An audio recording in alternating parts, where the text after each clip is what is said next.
শীতের শুরুতেই প্রথমবারের মতো শুকনা চালের গুঁড়ো দিয়ে আমি ভাপা পিঠা বানিয়ে নিয়েছি। আর এই ভাপা পিঠাগুলো আমি কিভাবে বানালাম আজকে সেটাই আপনাদের সাথে শেয়ার করব। ভাপা পিঠা আমি কয়েকটা পদ্ধতিতে বানাতে পারি, তবে আজকে আমি বাজারের কেনা শুকনা চালের গুঁড়া দিয়ে যে পদ্ধতিতে ভাপা পিঠা বানানো আপনাদের সাথে শেয়ার করব।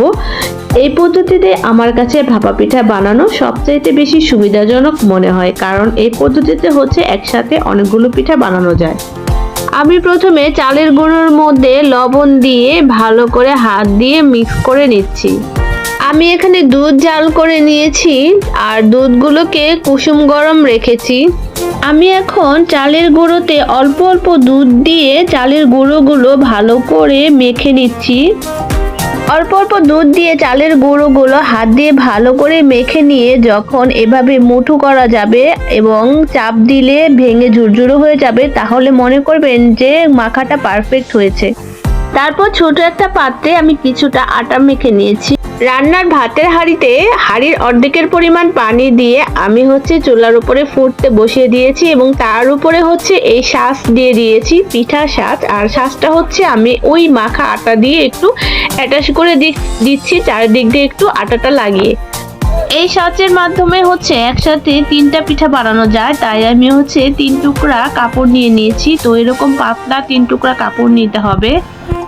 এরপর মেখে রাখা চাউলের গুঁড়োগুলোকে এভাবে চালনি দিয়ে ছেঁকে নিতে হবে, তাই আমি ছেঁকে নিলাম। আজকে আমি ভাপা পিঠাগুলো বানানোর জন্য এই মাটির পাত্রগুলো নিয়ে নিয়েছি। বাজারে অনেক ধরনের পাত্র পাওয়া যায়, আপনারা যে কোনো পাত্র ব্যবহার করতে পারেন। প্রথমেই এই পাত্রগুলোতে আমি চাউলের গুঁড়ো পাতলা করে বিছিয়ে দিয়েছি, তারপরে নারকেল কোড়া দিয়েছি, তারপরে এখন আমি গুড় দিচ্ছি, তারপরে গুড়ের উপরে আবারও আমি নারকেল কোড়া দিচ্ছি। তারপরে পাত্রের উপরের অংশটা এভাবে চালের গুঁড়ো দিয়ে আমি ভরাট করে দিচ্ছি। হাত দিয়ে হালকা হালকা চেপে চেপে এভাবে সুন্দর করে পাত্রগুলো ভরাট করতে হবে, বেশি জোরে চাপা যাবে না। এরপরে একটা পাত্রে কুসুম গরম পানি নিতে হবে, তাই আমি নিয়ে নিয়েছি। তো পাত্রে কুসুম গরম পানি নিয়ে তো কাপড়গুলোকে ভিজিয়ে এভাবে পিঠাটা দিতে হবে। সেম প্রসেসে আমি এক এক করে সবগুলো পিঠা দিয়ে দিচ্ছি। সবগুলো পিঠা এভাবে পাত্রর মধ্যে বসাতে হবে, তাই আমি পাত্রর মধ্যে সবগুলো পিঠা বসিয়ে দিলাম। সবগুলো পিঠা বসানোর পর তারপরে আমি পাত্রগুলোকে তুলে ফেলবো, এভাবে একটু টোকা দিয়ে তারপরে তুলতে হবে। তো এই যে দেখতে পাচ্ছেন কত সুন্দর হয়েছে পিঠার শেপটা। তারপরে কাপড় দিয়ে এভাবে পিঠাগুলোকে ঢেকে দিতে হবে।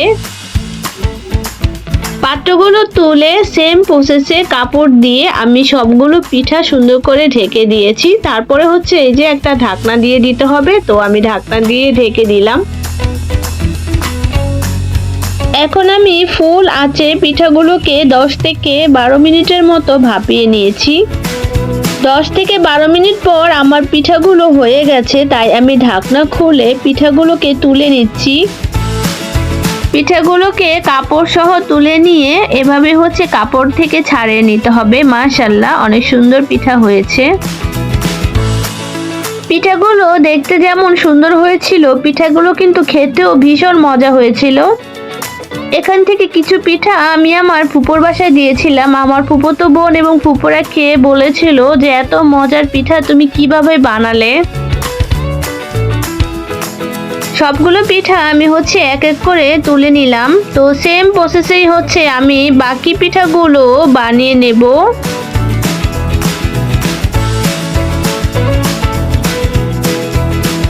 তো সেম প্রসেসে আমি আরো পিঠা বানিয়ে নিচ্ছি।